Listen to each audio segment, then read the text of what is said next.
my guest today is Jacqueline Alnes. Hi, Jacqueline. Hi, it's so nice to be here, and it's so nice to see you all in the chat. Thank you. I never confirmed before we started. Do you prefer being called Jacqueline or Jackie or anything Oh, else? I prefer Jacqueline. Yeah, thank Oh, you. Jacqueline. Okay, Yeah. cool. Well, we all have our preferences. So we're going to talk about Jacqueline's new book, The Fruit Cure. And we'll talk about it in a second. But first, I have to read out the bio for you so you guys know who's my guest. So Jacqueline Alnes is a writer, runner, and assistant professor of creative writing. Her work has appeared in publications like the New York Times, Garinka, Jezebel, Iron Horse, Literary Review, long reads, plowshares, sorry, Tin House, Electric Literature, and the Boston Globe. She has a PhD in creative writing from Oklahoma State University and an MFA in nonfiction from Portland State University. She teaches at West Chester University in Pennsylvania. So, and in addition to that, as far as I know, Jacqueline also is an athlete from a very early age, from childhood in essence, and a very good athlete. So I think that was a central theme probably in your book through most of it. My own relationship with sport has been very troubled, but it's not going to be about sports. It's going to be about extreme wellness trends. And I have to say, before we start this conversation, I have to say that the fact that Jacqueline is a professional in creative writing really, really shows, because I couldn't put your book down. And it's not really typical of me, because I'm very uncomfortable with nutrition topics. My relationship with sports has been very complicated. So these are the two topics which have been so alien to me. Yet I'm so I literally I can't put it down. So thank you. Thank you for filling in my evenings of the past 1 week. Oh, thank you. That really means a lot. I really appreciate that. And I see Masha in the chat too saying that. So thank you. Yes. So I wanted to start with a question which I normally don't ask of the writers, because it's you're a writer, it's your profession, so not naturally writers write. But as I was reading a book, I had so many questions about you know it might seem on the surface that you're sharing your story, but I feel that there is much more, much deeper reason why you wrote the book. So do you mind starting with explaining why exactly did you feel that you had to write this book? That's a great question. Yeah, this book was one that felt like I had to write it. It was something that I kept trying to write about other things. I kept trying to write about, I don't know, at one point I wanted to write about the idea of home because I moved a lot, or I wanted to write about things that were happening in my community or in the world, but I just kept being drawn back to the subject matter and I really couldn't stop. And so I think after I published it, I don't have that feeling anymore. And so I think there was something that was just like I needed to get through it before I could move on to the next thing. And so that's been a nice feeling. But I think one of the reasons I wrote it was just to answer questions for myself. I think, being a person who was, like you said, so athletic and so sports minded, and then suddenly being so sick that I couldn't do the things I loved anymore. I had questions like, how had that happened? Had I done something wrong that made that happen to myself? If another person would have had the same thing as me, would they have handled it better? Did I harm myself long term in the process by not taking better care of myself in the beginning? And then also just these questions about why was I so obsessed with watching these people eating fruit online? It's such an absurd thing in some ways, but in other ways, it seemed so human. And so writing the book helped me answer a lot of those questions, which was really healing for me. Mm. So, for people, because a lot of people have not had a chance to read the book yet, but you guys, of course, can do that after the interview. The book is available, I believe, not just in the shops, but on Amazon, the place where all the books are available. But for those who haven't read the book, it is a personal growth book, but it's also very unusual for personal growth book, because as I was reading it, it felt like I was reading a novel, literally a novel, because obviously Jacqueline knows Right, and how to create the mood and the atmosphere. But in addition to that, it's not a story of one person, which very often is the case with personal growth books, and that's fine. I mean, a lot of books are written inspired by their own stories, including myself. But more than that, I found it more research of health industry across time and even space probably. And by health industry, not just traditional health industry, which in US is a very interesting institution, but also the non-traditional, the kind of health industry that Mindvalley actually promotes quite a bit. So that deep dive and research, and it almost felt like a journalistic work that was very fascinating and probably unusual. So for people who haven't read the book, can you maybe share your story that you in much more detail talk about in the book, but your story, your part of it? Yeah, sure. So yeah, when I was a freshman in college, I was a Division I athlete. And so running was my entire life, basically. When I was in college, I would practice with the team, and then your whole schedule was dictated by that. You were always, competing on Saturdays. That's when we ran our races. And so the whole week was sort of gearing up for these races. And my second semester of college, I developed a cold, which I thought nothing of because I was 18 and I had a cough, big deal. But I was prescribed medication by a doctor and I collapsed after taking the medication. And after that, my whole world was kind of different. I woke up from that and everything was just spinning around me. And I continued being dizzy for the next few days. And then over the next few months, my symptoms got stranger, where I started repeating words that people would say. I started losing my memory of events, which was really disorienting. And through it all, I kept getting tests at the doctors, and they kept saying that they would come back normal. So I would get a whole blood panel and it would come back normal, or I'd get a reading of my heart, it would come back normal. I'd get a reading of my brain, it would come back normal. And so at the time, especially since I was so young, thinking back, I was only 18, I started to wonder if it was me, like if I was the problem, or if it was all in my head, or if, somehow I just wasn't getting over it like other people would. And so in the years that followed that, I did what any of us would probably do, which is when you're really sick, and even if you have a head cold, for example, you find yourself in the middle of the night Googling, how do I solve this quickly? Or what is the cure for this thing? And you get on a website that you think maybe will help you. And I got onto a website that they said that eating fruit and only fruit would heal you from anything. And so I never fully bought into the diet just because it would have been so difficult to follow, I think, as a college student in the US, buying quantities of fruit like that and only eating that. But I did start to believe in their definitions of what was pure food and what was evil food and what was a toxin in my body. And I use quotes because none of the people on the website had a degree in nutrition or any training in nutrition. They just sort of made food into moral categories of what was good and bad. And I started to internalize that. And so the book, like you said, talks about my journey to balance, which I think is something that all of us can relate to, finding true, real balance in eating and in life. So not being so obsessed with food or sport in a way that becomes unhealthy, but how do we live in our bodies, even if they are flawed, and find comfort and find the ability to be in our bodies in a healthy, happy way? I think that's what everybody's searching for in some way. And so that's kind of what I cover in the book.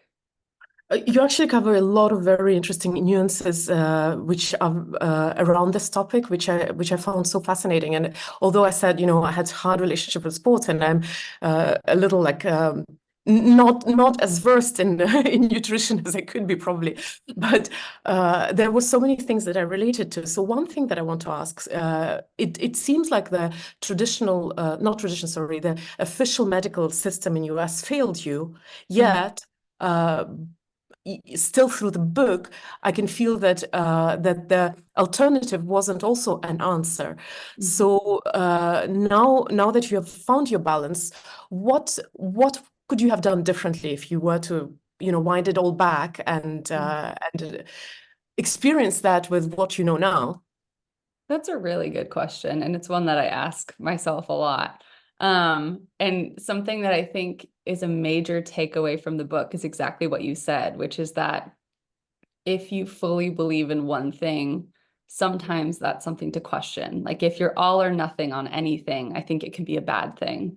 So if you're all in on, this one way of believing in health, it might not be the only answer out there. There might be more nuance, like you said. It might be more gray. It might be more murky, because I think that bodies and people are, I want to say, messy. Like, it's hard to figure ourselves out. It's hard to live in a way that is pure when our world is so murky. And so going back, I wish that I could tell myself to rest and heal. I think our culture, um, culturally, maybe around the world, especially in this day and age, everything is so fast. Everything is at our fingertips. Everything is easy to access. We want information quickly. We want healing quickly. We want connection quickly.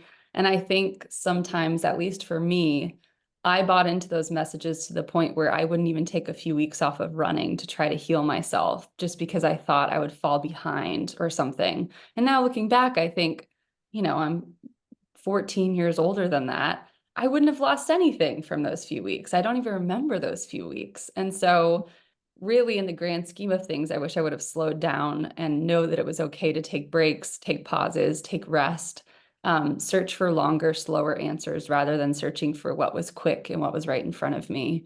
And then also just, I think at 18, I didn't know how to advocate for myself. I didn't know, I started distrusting myself quickly instead of saying to the doctor, no, you're wrong. And I think that it's because I viewed doctors as being in positions of authority where they're all knowing. And now I view them more as people trying their best, just like I am. And so knowing that that relationship is more complicated than I originally thought too.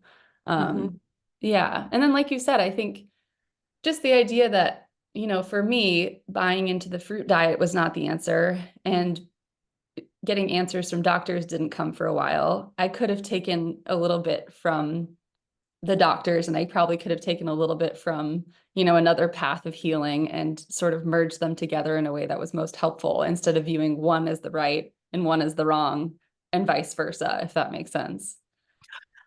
So at one point you said that this fruit diet, although you didn't subscribe to it fully, did make you feel better, and for some time you believed that your feeling better was the result of that diet. How did you get disillusioned, and what actually made you yeah, how did you get disillusioned? I guess that's Yeah. the question. Um, so for me, I I never became a fruitarian, like I said. I just instead developed what I would classify as disordered eating. So I just started cutting out food groups for no reason. Like you said, I have no nutritional training, so I just started believing this stuff off the internet as if it were true. When in actual reality, it wasn't true for me and my body, what they were saying. It wasn't what I needed to do for my body. But I did believe, well, what I wanted to believe in was the founders of the diet said that they knew the answer to what was good and what was bad. And I think that's a really alluring promise that someone can make to you. Like if someone's telling you, I know the answer, it's easy to want to believe that and to say, I'm so happy someone out there knows how to make me feel better really quickly with very minimal work. Um, and for me, the disillusionment started when the founders changed the rules of the diet. So they had previously said that only fruit could heal you. And at one point, they started eating cooked food, and they started incorporating, like, they would go to the shopping food court at the mall and eat there, and it would be okay. And they would start drinking soda, and it was okay. And I don't think any of those things are bad. I think that they're fine. But the fact that they had gone from this all or nothing path to incorporating more without explaining a reason for it made me, as like a sort of follower, question, was it ever really real in the first place? Or had I just been trying to believe in something because I felt so terrible?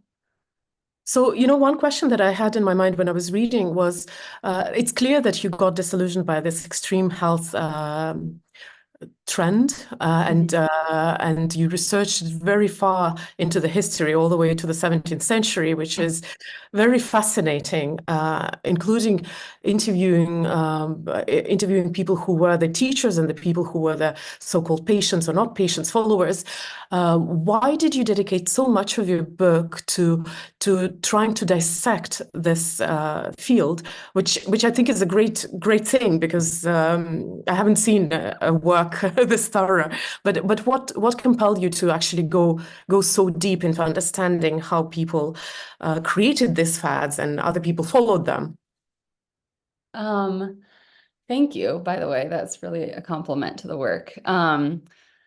I found myself feeling very alone when I was experiencing all of this health stuff. I'm sure if any of you have experienced health complications or even just a disillusionment of losing a sport or losing a form of identity, you start to feel very alone, and you start to ask yourself, like, who am I? And am I the only one who's ever felt this way? Which might be a dramatic thing to say out loud, but I think when we're alone with ourselves, sometimes we can think that. And so for me, the process of doing research to learn about maybe there was someone out there who had done something similar before helped me feel so much less alone. Like you said, the fact that I found someone named Essie Honeball who lived in South Africa in the 1940s, who had been an athlete like me, who had lost her health in some way and turned to the exact same diet that I had in 2012. And that to me was a reassurance that it wasn't just me searching for something. It was something deeply human in both of us, where we had been looking for an answer and we had thought we found it. And even though, in the end, we took different paths and she continued on the diet and I never really participated in the first place, it still helped me understand the sort of underlying reasons that maybe people reach for the things that we do, where we reach for answers sometimes that maybe don't make sense in our healthier minds and maybe don't make sense when we actually stop to critically look at them. But when we are so desperate and vulnerable, those are the things that we want to hear. And so I think that making people aware that it's a pattern that exists in a lot of other people and through time periods and through different continents and through different people and places and different diets, learning to sort of critically look and ask yourself, is it serving me? Is it helping me and my body? Do I feel truly well on this diet, or am I just looking for an easy answer? Were questions that helped me sort of return to myself and my experience in a new way. It was, for me, it was very surprising that these extreme trends are actually not new. Right. Uh, Yeah. Maybe partially because the conversation about them has intensified now, and it wasn't so vocal back then. But here I want to talk about a somewhat different aspect, which your book made me think about. You mentioned such condition as orthorexia, which is I actually, I haven't heard about that, although it's pretty obvious what it is. But could you maybe first explain to people what is orthorexia, and then I have a question about, Sure. yeah.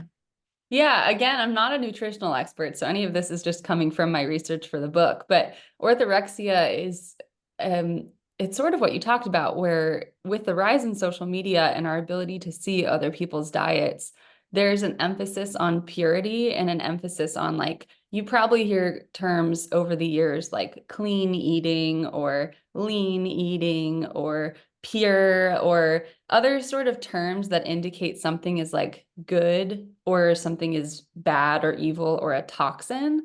And so orthorexia kind of focuses on clean eating until it becomes really unhealthy, to where foods are so impure, foods that are a normal part of any diet become perceived as so impure by someone. that they no longer can eat a diet that is actually healthy or sustainable for their bodies. So I found this part about the book particularly fascinating. And for people who haven't read the book, Jackie, she keeps saying that she's not a nutritionist. She actually doesn't even take a stand about that type of food or the other type of food. She just shares what she experienced. But what I found super interesting and provoking maybe is this whole idea that very often our judgment of food is something which attracts us the most. These labels, good, bad, evil, pure, and very often we assimilate with those labels more than anything else. And that whole story of how religion, in fact, and morality were part of a lot of those diet trends. Is it something which you stumbled upon, or is this a phenomenon which has been researched? I think it's been researched just because this book that I read by Mary Michelle Lelwicka, it's called Shameful Bodies. And she Mhm. basically looks historically since almost the beginning of time, like I read about in the book, this idea of Eve eating the fruit in the Garden of Eden as like one of the first examples of women being shamed for their bodies and morality being linked with women and with their appetite. So like how much of an appetite women have has always been a source of um, sort of criticism, a source of we need to look at this and examine this. And also then thinness being associated with goodness has been around for a long time. For me, Mhm. one of the most striking examples of this was I give an example of there was a man named Arnold Ehret who said people should just eat fruit. And in his book, he said that if a woman lost her menstrual cycle, it meant she was more Madonna-like and she was holier then. And in 2024, we would call that amenorrhea, and we would tell the person they needed to go to the doctor and receive treatment. So it's not something to be proud of, but in his mind, he was linking this intense thinness to holiness. And I think that that's something interesting to look at in a historical text and think that consumers would have been interpreting this as, you know, a model for what was good morally. So how come you intelligent, young, bright woman, how did you get sucked into this whole thing of following people who were, well, in essence, charlatans? I think it's probably, you know, that's another reason I'm glad I wrote the book is because I like you, I view myself as a very doubtful, careful person. Like that's my sort of read of myself, and that I think a lot before I jump into anything. But this was something that I found myself sort of swept up in. And now that I look back at it, I'm like, how and why did I get swept up in this? But I think it's sort of the cultural forces that a lot of us have probably experienced in some way or another. The fact that I used to read magazines when I was like 10 years old that told me how many calories I'd need to burn by dancing for half an hour, or the fact that I can buy a yogurt at the grocery store and it tells me it's guilt-free, as if yogurt is ever a thing to feel guilty about. It just makes me suddenly have this association. And so I think like a lot of the language we have around food and a lot of the ways we talk about food in our bodies is already sort of steeped in this moral lens. Like if you think about the way people tend to talk about, oh, that's a naughty food or that's a good food, even when you're out with friends, all of us in some way are already sort of touched by this Mhm. language. And so I think when I was at my most sick, I just started to really ramp up the way that I you know, thought about those things and ask myself like if they were good things for me to be hearing or not. And in the end, with working with a nutritionist in real life who has credentials, she was basically explaining to me why that can be a really harmful thing to do to ourselves, is to label foods in that way. That's more morally based than it is anything about our bodies or science or how our bodies work. So coming back to orthorexia, what fascinated me was this idea. I researched this word a little bit as well. It's not classified as a disorder yet, but there is a push to consider it an actual disorder like bulimia or anorexia. So what I was thinking that this a little bit uh, how to say, neurally not very healthy language is quite common in contemporary society. Like when you go out, the comments that we do about the food, just what you said. So isn't that conversation also kind of normalizing our sick relationship or unhealthy, unbalanced relationship with food? Because we don't bat an eye when we hear people talking about I need to lose weight, when you obviously see that the person is healthy and fit, and there's nothing wrong with the person, or I shouldn't be eating that, or actually making a show of eating less than the rest, and all of that guilt. And don't you think that that normalization of that orthorexic language is not really helping our society? Yeah, I totally agree. I think the thing that's been interesting after writing this book is realizing how hard it is to undo that. Just only based on just having a lifetime of living in that world, it's a choice that I personally have to make on a daily basis to ask myself, like, to recognize thoughts that I'm having that are like that, to ask myself what's being said out loud, what I'm saying out loud, to ask myself if I want to enter into conversations where that's a pattern, or to say like, hey, I don't need to hear that, or something like that. But I think, yeah, one of my hopes with the book is sort of the question that you're asking is I hope that the book encourages other people to examine their own relationships with food in their bodies and to lessen that source of shame just a little bit, because I think all of us live in, a world where so much of our language around food is steeped in shame, guilt, expectations, hopes, feelings. And I think there's a lot more to food and a lot more to bodies than the way that we reduce it sometimes. So I have a next question in mind, but first I want to talk to the people who are online with us today. Can you please characterize your relationship with food and with one word, like a relationship with people? My favorite comparison is like in Facebook, happily married, single. It's complicated. But how are your relationships with food? Just leave a comment in the chat. I'd be curious to see how your relationships are. I think in my case, it is somewhat complicated, but not completely. But I do admit that I also have feelings of shame and complicated relationship with my body as well. I mean, I'm in the age when my body is changing quite not according to my expectations. But the question I wanted to ask you was, with this conversation on one side, you live in US. There is another problem in US where people are actually overweight and eat very unhealthy food without us being judgmental, but truly unhealthy food. So how do you see the balance between these two extremes, or is it seeming opposites? What is your take on that other side of the spectrum of food disorder?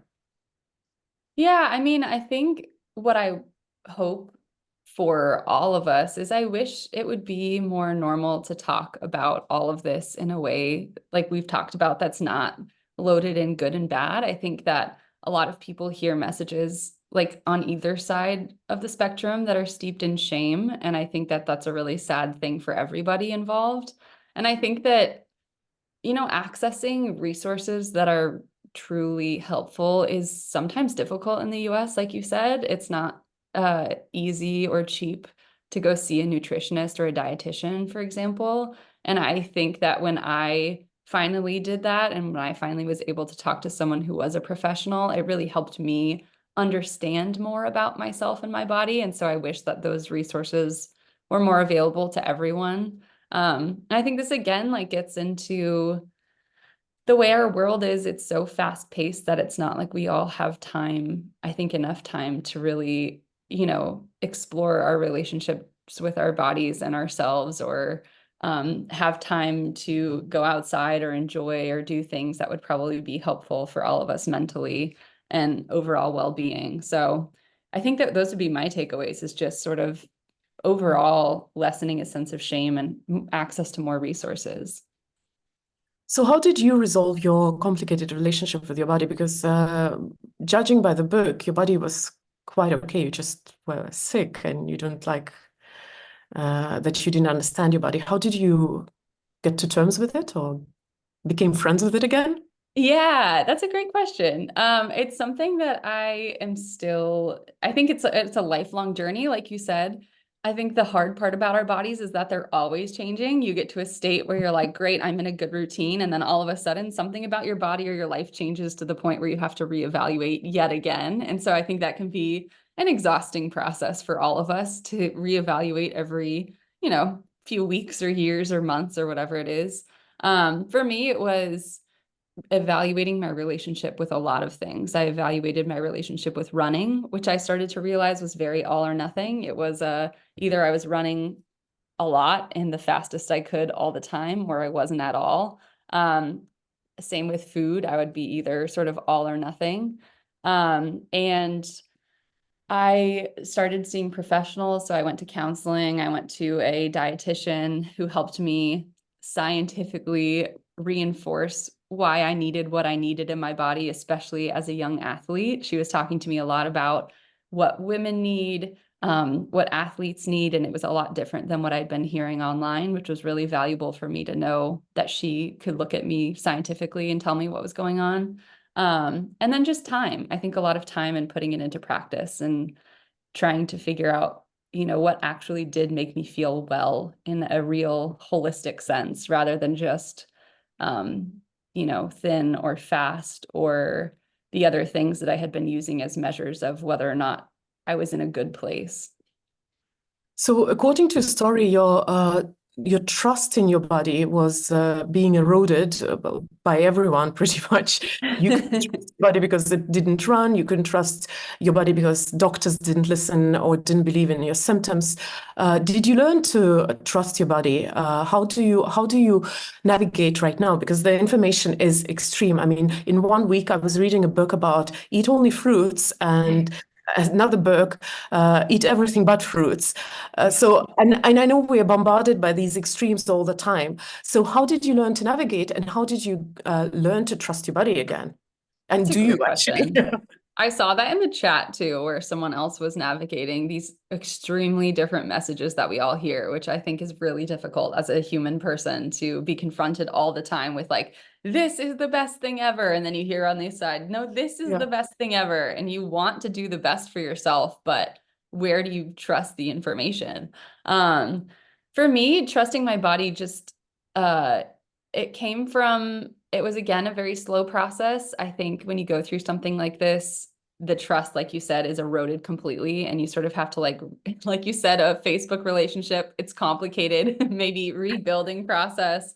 And I would say part of it for me took feeling okay with the imperfections of my body. I think I was hoping that whole time I was sick for a sort of inspirational or triumphant, like I'm better moment, like you see in the movies where suddenly the main character is like back to their old self and doing their old thing and all of that, which I think is a message that's sold to a lot of us, even on like face creams or food, like get back to the way you were when you were 20, which I think it's not a real thing. It doesn't happen. Your body keeps moving forward and so does your life. And so for me, it's been, how can I find joy in the things that I enjoy doing and not push them too far and accept my body for where it is and who I am in the moment? And that's been a really helpful and happy thing, is that I feel like I do a lot of the things I used to. I still run, for example. I teach, so I enjoy being on the other side of the writing conversation where I get to see my students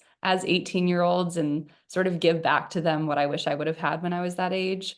But I do think it's been a long process of just knowing that sometimes my body will be imperfect and that is okay. And I just have to like sit with those feelings and let them pass, and then it'll be fine again. So that's, I guess, where I'm at with it, is just sort of acceptance and then also trying to do the things that I love in a way that feels good. One of the messages that I do not know if it was a deliberate message, but I felt was that you were actually quite supported in your journey. You had obviously very supportive family, and Mhm.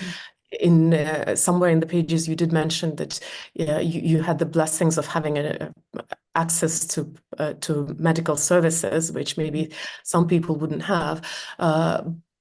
as a person who lives in US, do you think that for most people it is not necessarily an easy journey if they find themselves sick or having food disorders?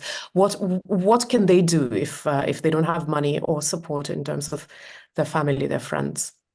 Yeah, I think that's really tough. I think that the systems, like you said, in the US are so broken in some ways that it's overwhelming for me to even respond as to how that could be better, just because it would require such a like sort of systemic overhaul. I think on a personal level, which I never want to make a systemic issue into a personal one, but I think you hear a lot of stories about things not getting caught or people not being believed by doctors, especially when it comes to, race or class or gender. And I think just that idea of believing in your body over everything and just trying to find that answer in any way you can. And then also, I think just, yeah, I mean, I think if family and friends aren't supportive, I would hope that it would be possible to sort of build your own community of people, of whether that is, I talk a lot about the ills of social media, but I think one of the positives of social media is also that people across countries and across places can connect over disability issues and chronic illness issues. And there are communities online where people will validate each other's experiences and give each other the sort of recognition that they might not be receiving from people in their life. And so I think that is a positive thing about social media that I want to stress. It's not all bad. I think there's community to be found there too. Hmm. But with the message that you have to trust yourself, I also fully subscribe to that. But I also understand that this is a hard message to promote, especially in the area of health and nutrition and exercise, because a lot of the times what you hear is you can't trust yourself. It's emotions, it's not real hunger, it's not this and it's not that. How are there any practical steps one can do to actually let go of all that noise and truly trust? That's really great. A good question. I think for me, it's been being intentionally self-reflective, and that's something that I heard from the dietitians I interviewed for the book as well. They asked me to ask the question, uh, like, do I trust the people that I'm following online, and do I believe in their ideas of health, or are they different than the ones that I want to follow? Um, Sort of asking yourself where the motivation for something is coming from has helped me a lot. So my motivation, is it coming from that old voice in my head that tells me I need to be faster? Or is it coming from a voice in my head that's telling me I want real, balanced wellness? And is the thing I'm doing serving the real, balanced wellness part of me? Or is it serving the part of me that's longing for something that's impossible? And so for me, I don't know, I journal a lot.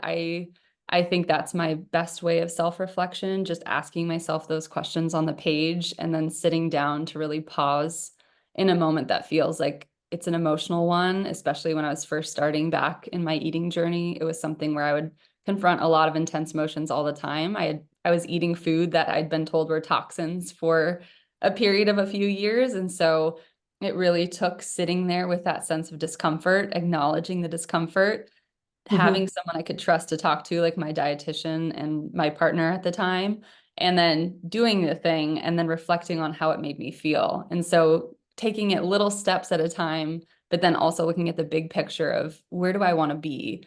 Who Mhm. do I want to be? And how do I want to feel? And is this going to help me get there?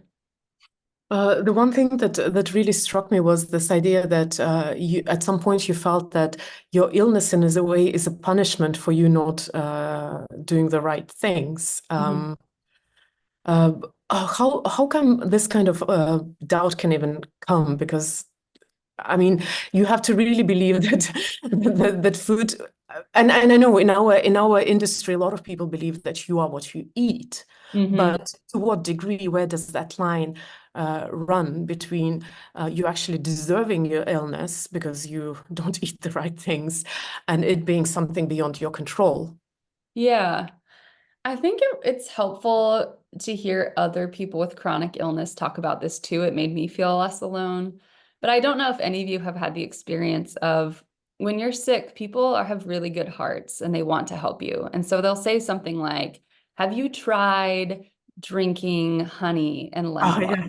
Have you tried a green juice? Have you tried going to yoga? Have you tried a light walk? And all of those things come out of a place of love, usually. Like they want you to feel better. But when you're sick and when you do those things and they don't make you feel better, you start to feel like, okay, if everybody is telling me to do stuff and I'm doing it and I still feel bad, it's got to be my fault because you don't want to believe that it's out of your control entirely, if that makes sense. Like you want to believe, I think any person does, that you have a little bit of control over your body or a little bit of control over how healthy you feel. Mhm.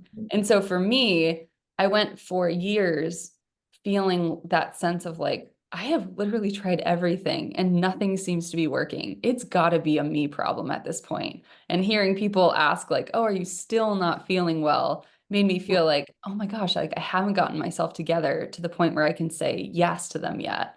And so I think it's kind of like that thing that all of us have probably experienced in one way or another, where a good thing that other people are trying to help you turns into something where you can feel very alone if those things don't end up helping and you feel like you look like someone who's not trying hard enough to feel better. Mm-hmm.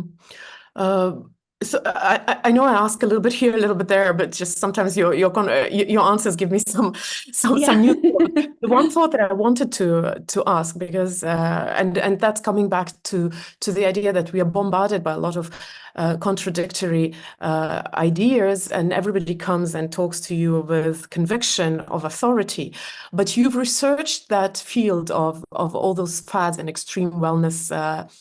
Trends all the way back in history.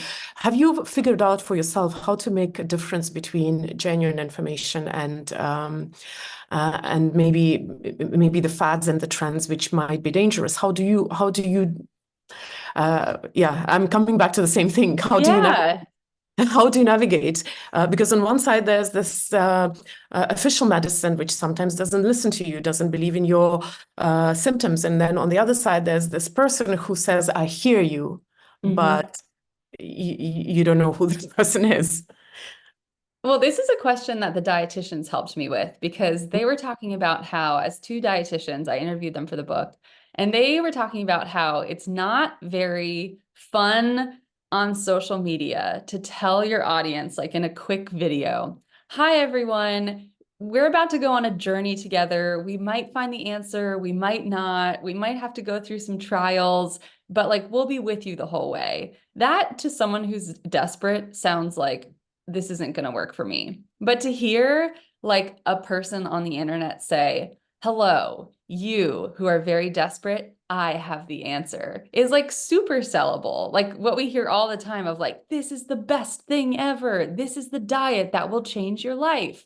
That sells on social media and it sells to our quick attention spans. And so one of the things they told me, the dietitians, was just to ask yourself, like, is that a realistic goal to have? Probably not most of the time. If someone's telling you you're going to either lose a massive amount of weight, feel like your 20-year-old self, get rid of all your health problems if you stay on this diet for a month, it probably means they're selling you something. And it probably means it's more related to money and this idea that's sort of a fad than it is to a real long, slow journey toward more a full idea of wellness. And so Mhm. sometimes when I see myself like getting tempted by something, like even when I wake up every morning, you see like if you eat one blueberry a day, you can extend your life by 10 years. The It's foods, yeah, the it's like details. every day you Yeah. can wake up and read a study that tells you to do something new. But I think overall, what I've learned is like those things are usually not the answer. It's more of like a holistic, what am I doing on a daily basis? What am I doing long term for my life? And do the people selling me this thing have credentials that I believe in? And have they done the work to um, sort of prove what they say or have meaning behind what they say? Or are they just trying to sell you a product, a plan, a coaching thing with them? What does that look like to you? And I think then making your own informed, empowered decision can be really liberating. Mm. I'll ask one more provocative question. Yeah. mean, your book is provocative. It provokes. But I have to ask one more provocative question before I start wrapping up. And that would be, so I researched some of the people that you write about in the book, and they're still an authority in the field. Yet you've Yes. also brought up some cases where people have gotten very seriously ill or even died. What's your, I don't know, idea? Why is it happening? Why do we keep these people on the surface? Why do we let them keep doing what they're doing? Or have they changed? Have they actually toned down their extremism? Well, I will let you answer, have they turned down their extremism, just because you can look them up online. And I like, yeah. No. It doesn't look like that, not at all. In Yeah, fact, and I think what when you're writing that somebody did this in 2013, I'm like, yeah, they're doing now the same. mm-hmm, mm-hmm. And that's where it was interesting to me, honestly, to write into that, because a lot of the media outlets before I wrote this book sort of discredited a lot of these influencers as just being sort of silly or having a diet that was, you know, sorry, my cat is yelling. I'm sorry if that's distracting. Yeah. No, it's Um, distracting. It's probably distracting to you.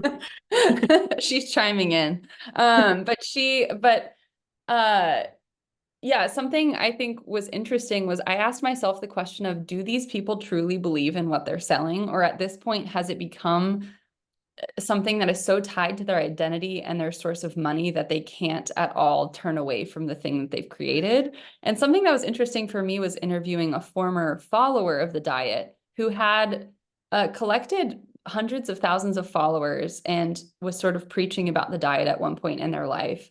And they told me that by living on social media, it sort of became an echo chamber for them where they felt like they couldn't change their mind, because then they would lose followers, they would lose money, they would lose the ability to live how they were living. And so for me, that was really interesting to think about how many people who have built their entire lives and platforms on these diets and make money off of other people who are desperate just simply don't want to change and evolve, because it would mean losing huge income streams or losing the platforms that they've built. And do they actually follow anymore what they originally set out to do, or has it all changed? And I think one of my favorite interviews in the book was when I got to talk to one of those practitioners, the chiropractor, about his thoughts and reflections on his experiences. And I will let people read that just for the sake of me not changing his words at all or changing what he thought. But for me, that was eye-opening in terms of what you were asking when I was thinking about how would these people respond to these claims? How would they respond to what's happened in their pasts and what they are still practicing now, which I think is a great question. I think there's a lot of distorted reality in their perception of what happened. At least it looks like. But I also feel that maybe we are enabling them to a degree by being very tolerant about, because, if even if you take fruit diet, we say there are some people who benefited from it. Mm-hmm. We also see people who actually suffered by being on such an extreme diet. So I wonder if our conversation as a society has to start changing as well, to be a little bit more, I don't know, principled about about what we allow.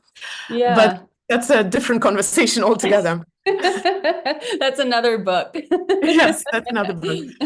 So I'm going to wrap up just because that's my tradition to wrap up at around 45 minutes. I'm a little bit delayed. But first I'm going to ask you a question, Jackie, and then I'll do the traditional with our audience. So while I'm asking the last question, my dear friends, those who are online, please leave a heart for my guest. And those who are going to watch it in recording, leave a heart under the recording. I always love, sharing love with my wonderful guests, and I'm so grateful to you for coming and talking with me and with our audience. But the last question that I wanted to ask, apart from this book being for you, who do you think this book is for? I mean, I feel honored, first of all, with all the questions you've asked, because I feel like how you read the book is how I hope the book would be taken by people, which is that I hope it's not a this or that kind of book. It's not a this diet's good, this diet's bad. It's not a this way to live is good, this way is bad. Instead, it's an invitation, I think, to ask, am I living the way I want to? And is the information I'm getting information that aligns with who I want to be as a person who is wholly well? And so that would be my hope, is that anyone who's experienced any sort of identity transition, whether that's losing a sport, losing a way of being in the world, struggling with figuring out, how do I feel about my body? Why do I feel shamed of the way my body is? Could find this book and start to go on their own journey where they ask themselves these questions and they sort of reflect on their life in the ways that I have and think about the bigger cultural conversations that we should all have, to sort of make the world better for all of us. And I do think that the readers of your book, it's, by the way, it's already, I think it's already doing well, but still, I hope the readers of your book actually do start the conversations a little more often, because it's all up to us in the end of the day if we question how things work. But for those who are watching this video either live or later in recording, yes, I do recommend reading this book. It is an unusual book for personal growth industry. It reads like a novel because Jacqueline is a very good writer. I mean, she teaches professionally creative writing, so you will be sucked in. So I warn you about that. Even if you're not into nutrition or sports, you will be hooked. That I warn you. But I think the more important thing about the book is that it's provoking you to think about things, about your relationships with your body, mostly with your body and with yourself, which I'm very grateful for. So yes, go on Amazon, get the book, and thank you, Jacqueline, for coming. And can we say hi to your cat? Actually, I saw the cat came. Bella says hi to everyone. She's she's currently in search of some water on my desk. And also, I just want to say hearts back to all of you in the chat. I really can't thank you enough for spending time with us. And thank you, Christina, for asking such incredible questions. I really appreciate your reading. Thank you so much, and see you guys next week. Bye bye.